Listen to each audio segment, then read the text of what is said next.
우리가 그 부활주의를 기점으로 해서 말씀드린 대로 이 전주간을 고난주간으로 지키고, 그 고난주간의 시작을 우리가 이제 종료주일이라고 부르는데요, 사실 오늘이 그날입니다. 종료주일은 왜 종료주일로 불리게 됐는가? 예수님께서 십자가를 지시기 위해서 예루살렘으로 들어가시는데 많은 사람들이 그 손에 종려나무가지를 흔들면서 예수님을 환영했다. 그래서 종료주일이라고 부릅니다. 그러면 왜 사람들은 종려나무가지를 흔들었을까? 그 당시에 어떤 왕이 행차할 때나 아니면 전쟁에 나가서 승리한 장군이 그 나라로 들어올 때 그 왕이나 그 장군을 환영하는 의미로서 종려나무가지를 막 흔들었습니다.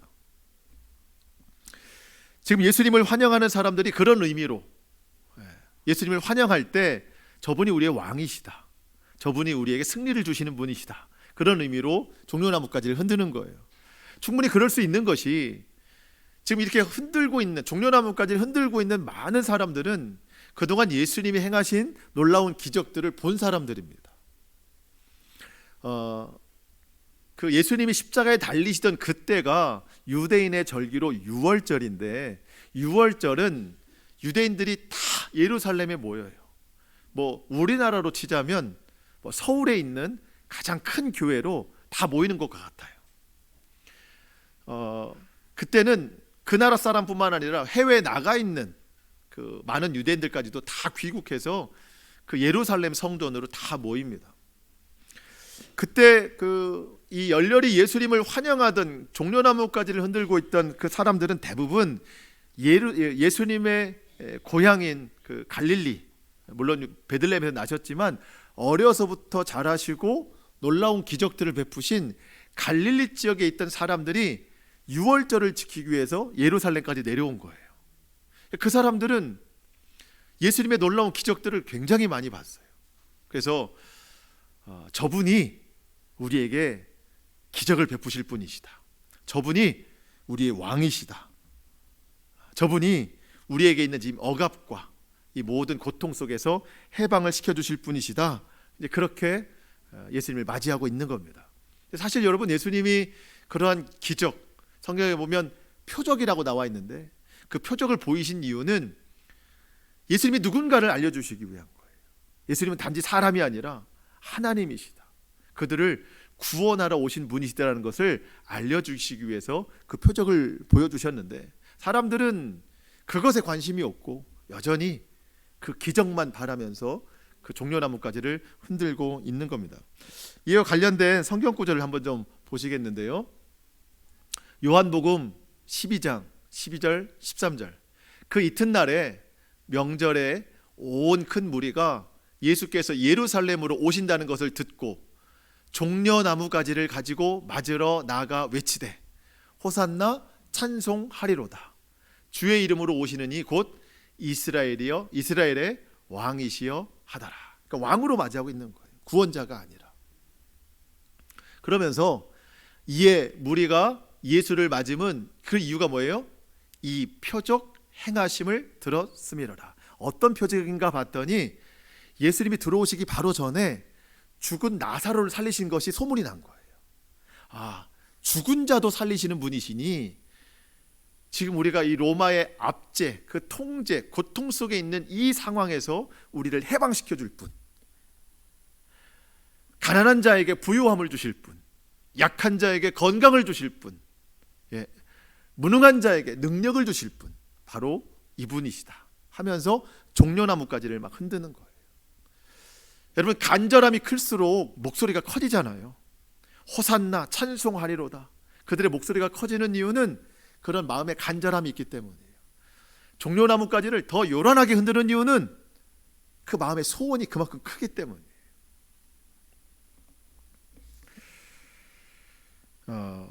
그런데 예수님은 그들의 목적과는 다른 목적으로 지금 예루살렘에 들어오시는데 이게 금방 뜻이 바뀌어 나가기 시작해요.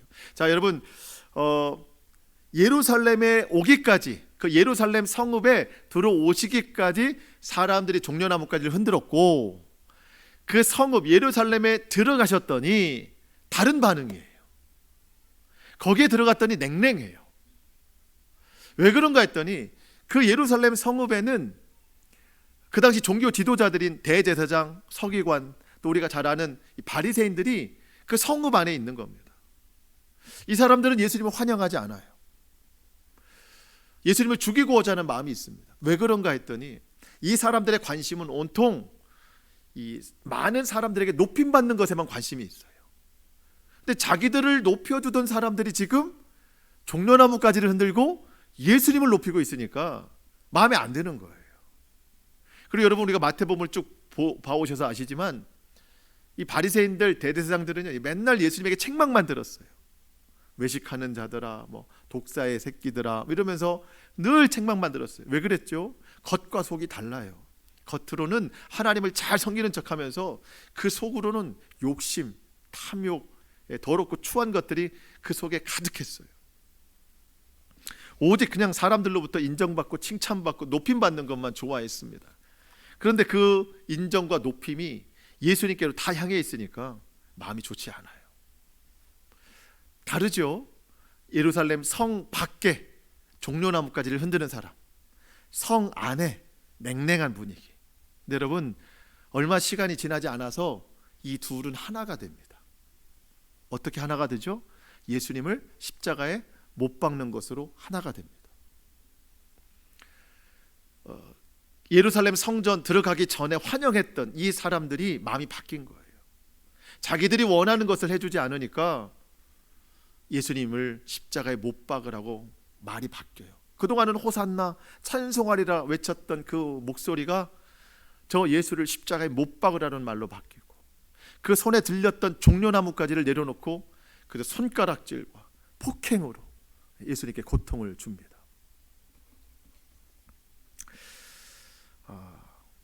마태는 그것을 기록하고 있는데요, 예수님이 끌려왔어요. 예수님이 붙잡혔어요.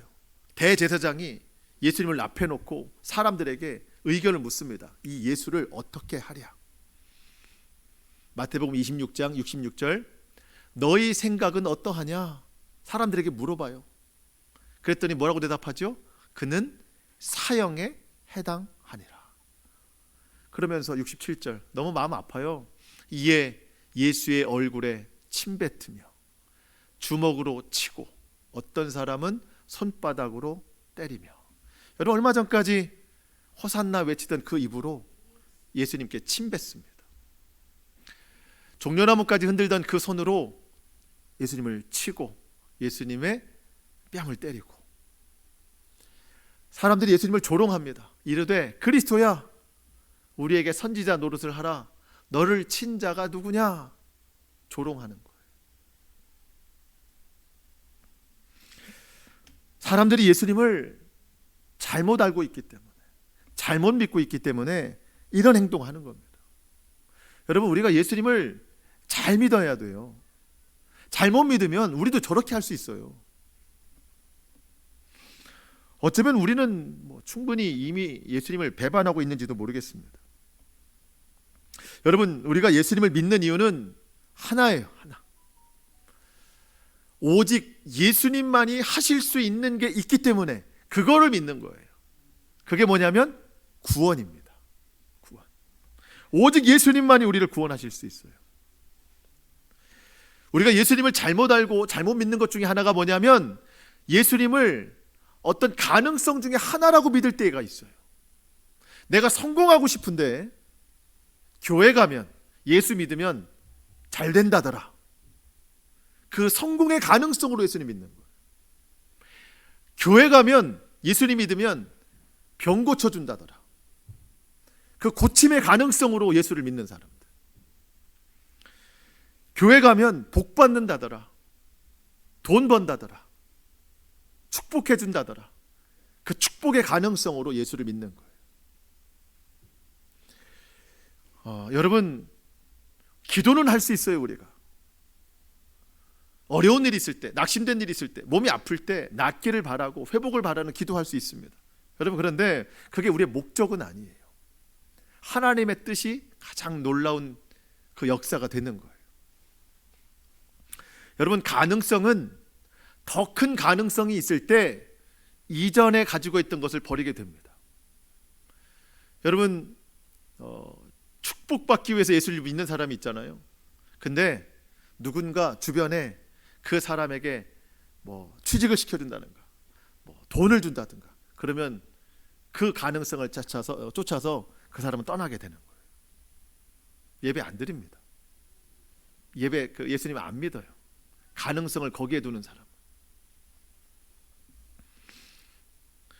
여러분, 우리가 예수님을 믿는 이유는 어떤 가능성 때문에 그러는 것이 아니라 구원의 유일한, 오직 예수님만이 유일한 구원자가 되시기 때문에 우리가 예수님을 믿는 거예요. 지금 사람들이 종려나무가지를 왜 흔들죠? 가능성 때문에 흔드는 거예요. 저분이 우리를 독립시켜 줄 수 있다. 저분이 우리를 고쳐주실 수 있다. 저분이 우리를 잘 살게 해주신다. 그런데 그 가능성이 무뎌지니까 폭력으로 바뀌고 침뱉음으로 바뀌는 거예요. 여러분, 그래서 사실은 여러분, 우리에게 종려주일은 큰 의미가 없어요. 그래서 우리는 종려주일보다 사실은 고난주일로 지키는 게 맞습니다. 여러분, 우리는 더 이상 손에 종려나무까지 들지 않아요. 우리는 예수님의 십자가를 짊어지는 사람들입니다. 여러분, 고난이 있어야 영광이 있고 죽음이 있어야 부활이 있어요. 먼저 고난을 우리가 본받아야 돼요. 여러분, 종려나무까지는요, 영광에서 영광으로 가자는 뜻이에요. 주님은 고난부터 받으셨습니다. 그리고 부활의 영광을 누리셨어요. 그것을 우리에게 말씀하시는 거예요. 이 한 주간 우리가 고난 주간으로 보내는데, 여러분, 그래서 우리가 주님의 고난에 동참하자고 하는 것입니다. 그 사랑이 얼마나 위대하고 큰 것인가.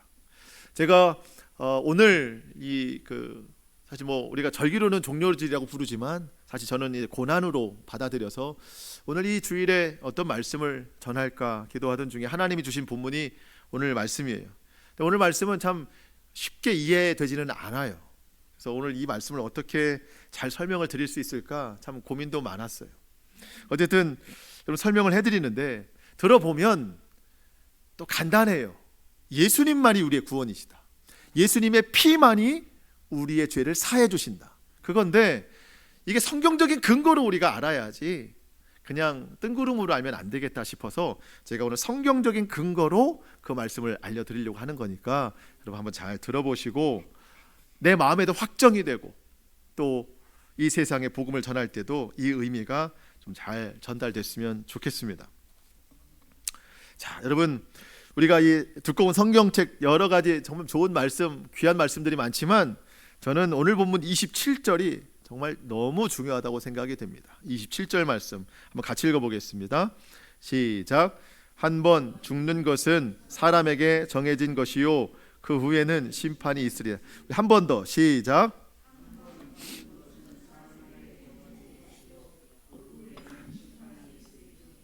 아멘. 여러분 믿으십니까? 여러분 이거 믿어야 돼요. 이거 안 믿으면 안 돼요. 세상에 태어난 모든 사람은 다 죽었고 다 죽습니다. 앞으로도. 물론 성경에 두 사람 엘리야 또 에녹 이런 사람들은 하나님께서 들려 올라가셨다고 하지만 그건 아주 그냥 특별한 경우고 모든 사람은 다 죽었고 앞으로도 다 죽습니다. 이 죽음에 대한 분명한 확실성, 이것만큼이나 또 하나 분명한 확실한 것은 그 뒤에는 뭐가 있어요? 심판이 있습니다. 사람들은 그래요. 죽음은 인정하지만 그 뒤에 심판은 인정하지 못하겠다. 여러분, 사람이 인정하든 안 하든 그것은 하나님이 정해놓으신 일이기 때문에 이거 변하지 않아요. 저는 그렇게 비유를 해요. 그냥 예를 들면 저는 미국이라는 나라가 없다고 생각하거든요. 왜 그러냐면 저는 미국을 가본 적이 없기 때문에.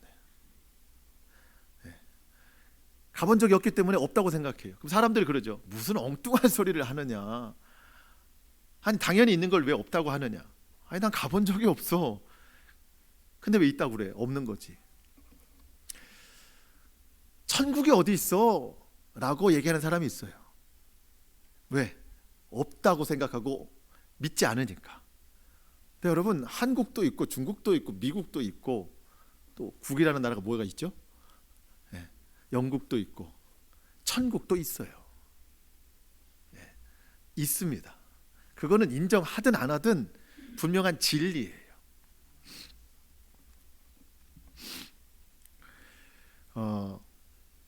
우리는 그 천국을 준비하면서 살아가는 거예요.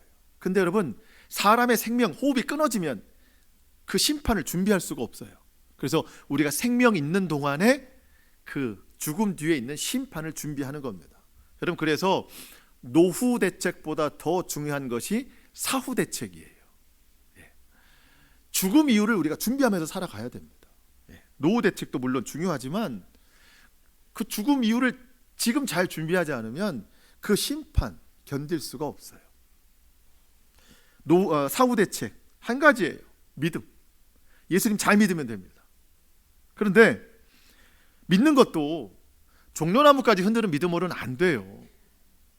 십자가 짊어지는 믿음이 되어야 됩니다. 구원의 바른 길을 가는 믿음이 되어야 됩니다. 예수님이 왜 우리의 유일한 구원이 되시는가? 왜 예수님의 피만이 우리의 죄를 덮어주시는가? 그거를 잘 알아야 됩니다. 제가 오늘 그거 설명드리려고 하는 거예요. 히브리서 말씀을 보는데요, 히브리서예요. 히브리 사람들에게 보내는 편지예요.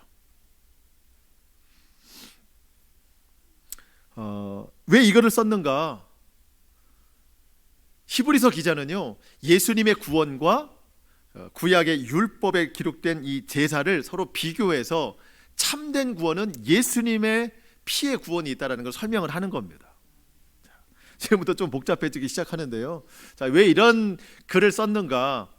여러분, 유대인들 곧 구약의 율법을 구원이라고 믿는 사람들이 있었는데 이 사람들은 예수님 믿기 힘들었어요.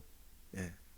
근데 사도들이 예수의 복음을 계속 전하니까 그 율법을 따르던 사람들 중에 예수님 믿기로 개종한 사람들이 있었어요. 참 어렵게 개종을 했어요. 그래서 진리를, 구원을 향해 나아가고 있었는데 같은 동족 유대인들이 이 사람들을 핍박하기 시작하는 거예요. 너희가 어떻게 율법을 버리느냐, 어떻게 하나님 뜻을 버리느냐, 그러면서 막 여러 가지 무력으로 폭력, 핍박하는 겁니다. 그래도 진리이신 예수님을 믿고 잘 가다가 더 이상 그 핍박과 박해 견딜 수가 없어서 다시 예전으로 돌아가야 되겠다. 예전이란 뭐죠? 예수님을 내려놓고 율법을 따르고 싶다. 짐승의 피로 제사를 드리고 싶다. 거기로 가고 싶다는 거예요. 그러면 나는 핍박도 안 받을 거고 고난도 안 받을 거야. 고난도 없고 핍박도 없고. 근데 뭐도 없어요. 거기엔 구원도 없어요. 예전으로 돌아가면 구원이 없어요. 그래서 고난과 핍박이 있어 고통스러울지라도 우리가 예수님 다시 오실 때까지 그 구원의 바른 길을 걸어가자. 그렇게 지금 설득하는 것이 히브리서 내용이고 그 핵심이 오늘 본문의 내용이라는 겁니다. 여러분, 우리가 예수님 믿고 살아가는 것이 이 세상에서 그렇게 쉬운 것은 아닙니다. 어려워요. 고난이 있고 박해가 있습니다. 그렇더라도 절대 믿음 내려놔서는 안 됩니다. 여러분, 예수님도 말씀하셨어요. 너희의 믿음의 구원의 길은 좁은 길이다. 좁은 길이다. 좁은 문이다. 불편하다. 협착하다. 사람들이 가지 않는다. 그렇지만 그 길만이 진리의 길, 구원의 길이다. 너희가 세상에서 환난을 당하나 담대해라. 내가 십자가로 다 이겼다. 그 길을 걸어가라. 여러분, 우리가 믿음으로 산다고 사는데 이 세상에서 불편함이 없다? 이게 진짜 불편한 일이에요. 믿음은 세상과 같지 않아요. 마찰이 생기기 마련이에요. 그런데 내가 예수 믿는다고 하는데 세상에서 그렇게 어려움도 없고 세상과 동화돼서 살아간다? 여러분, 그 믿음이 살아있는지 죽었는지 확인하셔야 돼요.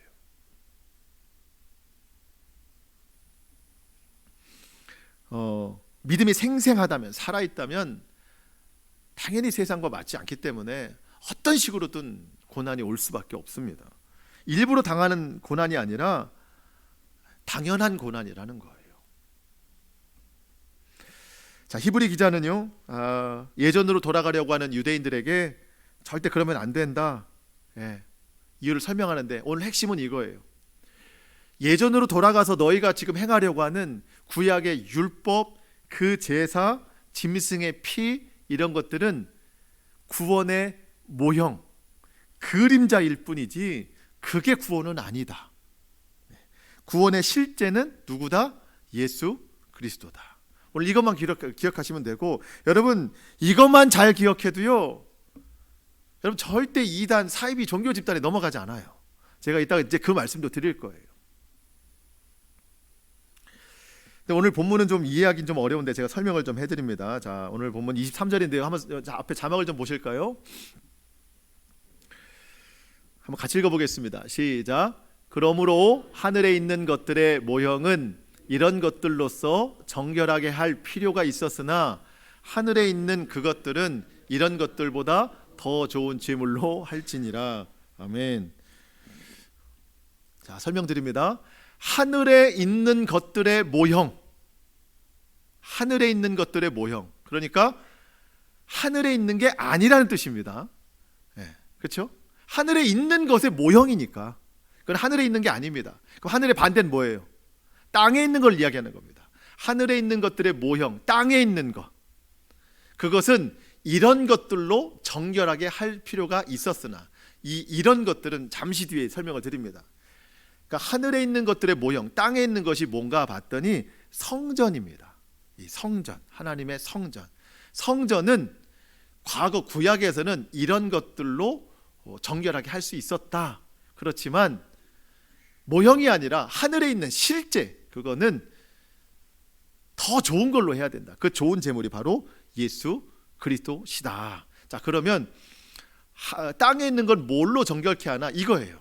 뭘로 정결케 하나? 성전은 히브리서 9장 19절 말씀인데요, 모세가 율법대로 모든 계명을 온 백성에게 말한 후에 송아지와 염소의 피로 정결케 한대요. 성전은 짐승의 피, 그리고 때로는 물과 붉은 양털과 우슬초를 취하여 그 두루마리와 온 백성에게 뿌리며 이르되 이는 하나님이 너희에게 명하신 언약의 피라 하고, 또한 이와 같이 피를, 짐승의 피를 장막과 성전과 또 섬기는 일에 쓰는 모든 그릇에 뿌렸느니라.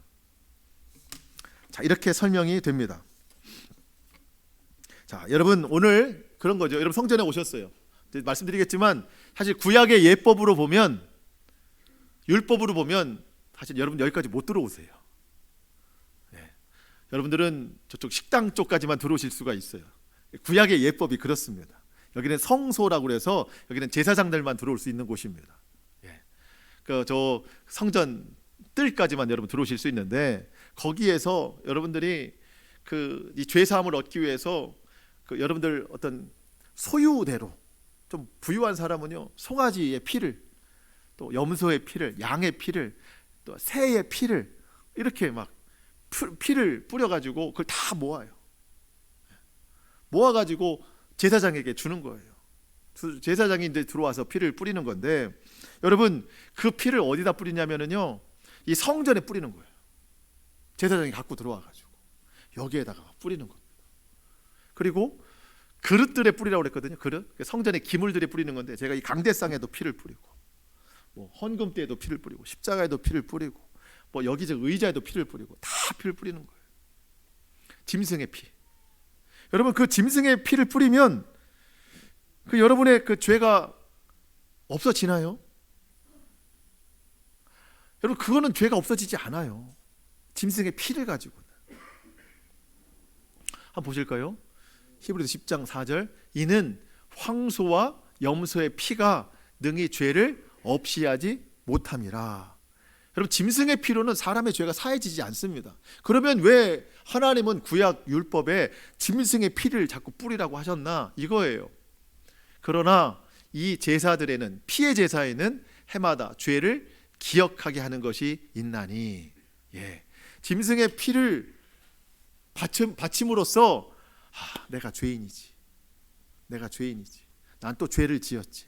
이 피를 보면서 자기가 죄인이라는 것을 깨닫게 하시려고 그 피의 제사를 드리게 했다라는 겁니다. 그러면 우리가 또 한 가지 궁금한 게 있어요. 저만 궁금한가요? 그럼 구약 백성들은 어떻게 죄를 없애고 어떻게 구원받을 수 있었는가? 우리는 예수님을 믿으니까, 예수님 십자가 때문에 구원받았는데 구약의 백성들은 저 피로도 안 된다고 하면 어떻게 구원받았는가? 내가 죄인인 것을 저 피를 보고 깨닫고, 이 피를 많이 들을수록 내가 더 큰 죄인이라는 걸 깨닫고, 이 죄를 없이 하기 위해는 이 세상 방법으로는 안 된다. 오직 하나님의 은혜만이 내 죄를 없이 하실 수 있다. 오직 그 믿음만을 가지고, 그러면서 하나님이 예언자들을 통해 보내신 메시아가 너에게 올 것이다. 그러면서 하나님의 은혜만이 내 그 죄를 없이 하시는데 오실 메시아가 그 역할을 감당하신다. 이 믿음으로 살다가 죽은 자, 그 자들은 아직도 무덤에 있잖아요. 예수님이 하나님 나팔 소리와 함께 이 땅에 다시 오실 때 죽은 자들이 먼저 깨우시거든요. 그때 구약 백성들이 다 일어나는 거예요. 그 믿음으로 죽은 자들이, 그들이 그렇게 구원받는 거예요. 이미 죽은 자들이 천국에 있는 게 아니라 지금 다 잠자고 있는 거예요. 모든 죽은 사람들은요 다 예수님으로 인하여 천국 가는 거예요. 그래서 구약 백성들이 그렇게 믿고 있던 율법, 제사, 또 이 짐승의 피, 이거는 구원이 아니다. 구원의 모형 혹은 그림자일 뿐이다 라는 것을 성경을 말씀하고 있습니다. 그 한 구절 더 보시면은 히브리서 10장 1절 한 번 더 볼까요? 같이 한번 읽겠습니다. 시작. 율법은 장차 올 좋은 일의 그림자일 뿐이요 참 형상이 아니므로 해마다 늘 드리는 같은 제사로는 나아오는 자들을 언제나 온전하게 할 수 없느니라. 아멘. 율법은 그림자예요. 예수님의 그림자, 좋은 것의 그림자일 뿐입니다. 참 형상, 이분은 오직 예수 그리스도이십니다. 그래서 말씀드렸지만 여러분, 그 대제사장이 성도들의 피, 그 짐승의 피를 흘린 제물을 가지고 성전에 나아가서 뭐 피를 뿌리고 한다고 해도 절대 구원이 없어요. 이거는 구약의 방법이고, 예수님은 성소에 들어가지 않고 바로 하나님 앞에 나아가셨다는 거예요. 이런 과정이 없이. 24절, 오늘 본문 24절 말씀 보겠습니다. 성경책 보시면서 24절, 그리스도께서는 참 것의 그림자인 손으로 만든 성소에 들어가지 아니하시고 바로 그 하늘에 들어가사 이제 저와 여러분을 위하여 하나님 앞에 나타나셨어요. 여러분, 그러니까 지금도 여러분, 구약의 방법으로는 우리가 이렇게 성전에 못 들어와요. 근데 예수님께서 십자가에 달려 죽으심으로 이 모든 것을 다 파하셨습니다. 여러분들이 오늘도 성전에 오셔서 기도하시고 회개하시고 예배할 수 있는 것은 다 주님의 은혜예요. 구약의 율법으로 보면은요, 대제사장이 1년에 한 번, 대속죄일 365일 중에 하루, 백성들이 저 성전 뜰에서 자기 짐승 제물의 피를 뽑아서 제사장에게 주면 그 이 지성소 앞에 나와서 그걸 막 뿌리는 거예요. 그게 죄 사함의 은혜였어요. 근데 여러분, 한 사람이 1년 동안 지은 죄가 얼마나 많겠어요? 1년 동안. 그리고 한두 사람이 아니고 모든 유대인들이 자기 죄가 많다고 하면서 짐승의 피를 바쳐서 대제사장, 오늘날로 말하면 여러분, 제가 1년에 하루 여러분의 모든 죄를 가지고 성전에 나와서 회개기도 하는 거예요. 근데 여러분, 저는 죄가 있어요, 없어요? 있죠. 여러분보다 더 많을 수 있잖아요. 그러면 1년에 하루 저도 여기에 나올 수 있는 거예요. 그러면 그날 그 시간 제가 만약에 대표로 나와서 기도한다면 여러분 기도할까요? 제 기도할까요? 솔직히 저 여러분 기도 안 합니다. 여러분, 1년에 한 번 저도 나온 거예요. 제가 1년 동안 지은 죄가 얼마나 많겠어요. 그거 다 하기도 하루가 부족해요. 회개기도 하기가 그렇게 부족하다고요. 근데 어떻게 제가 여러분 기도 하겠어요? 1년 동안 지은 제 회개기도 여기서 막 하고 있겠죠. 근데 물론 들어가기 전에는 제가 여러분을 위해서 회개기도 하고 나오겠습니다 하고 들어가겠죠. 하지만 들어와서는 다른 기도 안 할 거예요. 여러분, 그렇게 타락하는 거예요. 권한이 사람에게 있으면 그렇게 타락하는 겁니다. 그러다가 여러분 중에 누가 저에게 목사님 제 기도 좀 많이 해주세요 하면서 뇌물을 주잖아요. 근데 그분 건 좀 할 것 같아요. 그렇게 하라는 게 아닙니다. 여러분, 주무시다가 이거 들으면 착각할 수 있어요. 그런 게 아니라는 걸 말씀드리는 거예요. 여러분, 사람에게 권한이 주어지면 타락하기 마련입니다. 대제사장들이 그래서 타락하는 거예요. 근데 여러분, 예수님께서 이 모든 것을 다 폐하셨어요. 아무나 누구나 성전에 나와서 회개할 수 있고 하나님께 기도할 수 있고 예배할 수 있게 만들어 주셨어요. 여러분, 이게 얼마나 큰 은혜입니까? 지금도 사람을 통해서 하나님 만나야 되는 종교가 있어요. 여러분, 우리는 그렇지 않아요. 아무나 하나님 앞에 나아갈 수 있습니다. 누구든지 예수의 이름만 부르면 하나님 앞에 나아가고 죄사함 받고 모든 간구를 올려드릴 수 있습니다. 여러분, 예수님이 진리예요. 구원의 실제가 되십니다. 구약에 있었던 모든 율법, 제사, 짐승의 피는 모형이에요. 이거로 안 되니까 실제가 오신다는 걸 알려준 그림자예요. 여러분, 요즘 우리나라가 이단 사이비 종교 집단으로 떠들썩하잖아요. 여러분, 사이비 종교 집단, 전 구별을 잘해야 된다고 생각해요. 여러분, 지금 여러분들 이 사회가 떠들썩하고 있는 그들은 이단이 아니에요. 여러분, 이단과 사이비를 잘 구분하셔야 돼요. 네. 지금 나오는 분들은 다 사이비예요. 이단도 수준이 있어요. 수준. 그러니까 딱 생각할 때 그 집단에 누군가 이름이 떠오른다, 사람 이름이 떠오른다, 그러면 그건 다 사이비예요. 이단은 교리가 다르다는 뜻이거든요. 교리가, 구원의 교리가 다르다. 예. 그렇기 때문에 그 이단과 이 사이비를 잘 구분하셔야 됩니다. 그 제가 호기심에 그 사이비 집단들 가끔 전도하러 오는데 제가 얘기를 해봤어요. 저들이 주장하는 게 뭔가 거의 확실해요. 뭐냐면 예수님이 모형이라는 거예요. 예수님이 그림자라는 거예요. 그럼 실제는 뭐냐? 구약이라는 거예요. 율법이고 안식일이라는 거예요. 예수님도 오셔서 율법을 지키셨고 안식일을 지키셨는데 예수님 믿는다고 하는 사람들이 왜 주일을 지키냐? 안식일 지켜야지. 여러분, 그래서 사이비 집단들이 다 토요일날 안식일 지켜요. 예수님이 그림자라는 거예요. 그러면 그들에게 실제가 따로 있을 거 아니에요. 여러분, 그 실제가 교주예요. 그렇게 넘어가는 거예요. 그리고 사이비들에게 있어서 실제는 교주고 이단들, 교리가 다른 이단들의 그 실제는 잘못된 거짓된 교리입니다. 여러분, 이것들을 잘 파악하셔야 됩니다. 초대교회에도요, 그렇게 주장하는 사람들이 많이 있었어요. 구약을 지켜야 된다, 안식일 지켜야 된다, 초하루를 지켜야 된다.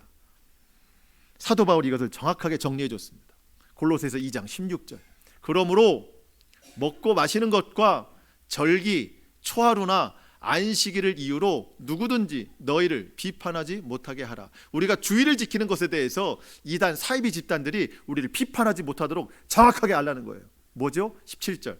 이것들은, 구약에 있는 것들은 장래일의 그림자이나 몸은 그리스도의 것이니라. 아멘. 여러분, 몸이 있어야 그림자가 있잖아요. 그림자가 잘못된 건 아닙니다. 그림자의 역할이 따로 있어요. 그림자는 실체가 있다는 걸 증명할 뿐입니다. 그렇기 때문에 구약에 있는 모든 사실들은 그림자예요. 실체는 앞으로 오신다. 그분이 바로 예수 그리스도라는 거예요.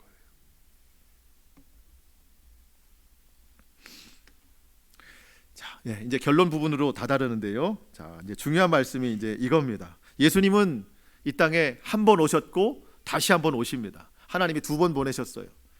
첫 번째를 초림이라고 부르고 다시 오실 때 재림이라고 부릅니다. 초림은 우리가 경험했어요.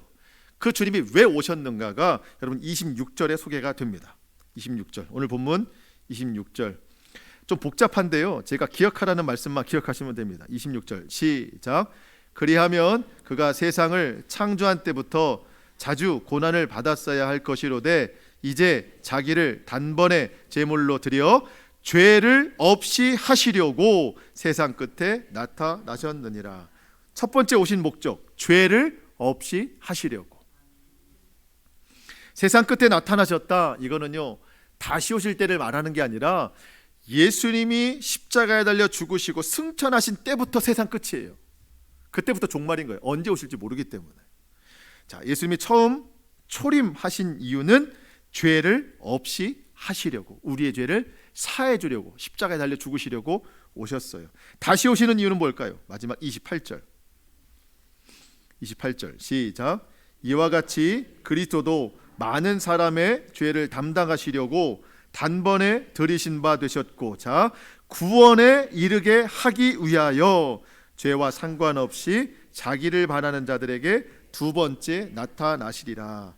구원에 이르게 하시려고, 다시 오셔서 우리를 데리고 가시려고.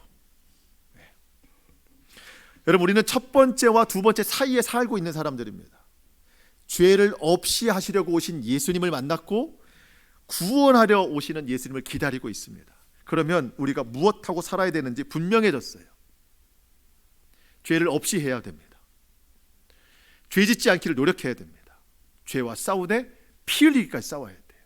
지은 죄에 대해서는 단 한 번 십자가를 지심으로 우리의 모든 죄를 용서하신 그 예수님 앞에 날마다 간절히 회개해야 됩니다. 죄가 남아있으면 안 돼요. 죄를 없이 하시는 방법은 오직 예수의 피밖에 없어요. 그러면서 우리의 구원을 위해서 다시 오시는 주님, 그 주님 앞에 늘 말씀과 기도, 성령으로 깨어 있어서 더 이상 종려나무까지 흔들지 않아요.